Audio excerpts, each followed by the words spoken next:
Lah jam barari koda baru pulang dalu. Anan dah bawa pulang.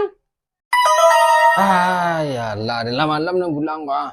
Karambianan dan suruh tu dah sobot udah ndak. Tanang ni lalai do nembok kwa. Hah? Ran ni baja aku nya. Dah. Leka mungkin udah di dalam karung tu kerambia. Yang kwa calik lah kwa. Kan lai banyak dan bawa den. Dan perlu banyak dah. Jangan kasar leka mengecek si muncuang dah le jalik dah. Baja aku den lah dan bawa nya tu turu jo lai.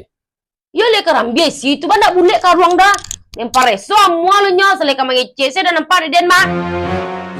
Nak percaya baja aku dan kau saja le kwa karambi dan bawa dalam karuang kwa. Kalau mau rumah tangga nak je percaya yo den ha.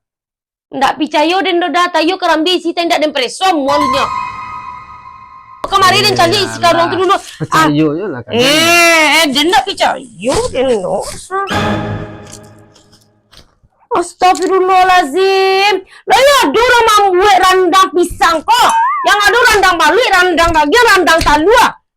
Kerambia mana ndak kece kerambia dan dua tu. Nah, ada tembak pati kerambia pisang ada stitik kula gue rendang. Banyak na jawab dah tembak pati kece dah. Kok kerambia udah nan dua tu kok bisa dibuat randang lagi randang mah. Kok pisang namanya kok? Laga beli aja nak tantu nan mana pisang nan mana kerambia. Pisang juga den saput den dia nak mau tahu dah. Lah den kece kau udah nak. Udah 10 hari sebelum rayo cari kerambia. Udah manjat dia pandainya manjat kerambia pandai dah dah. Sepisang lah.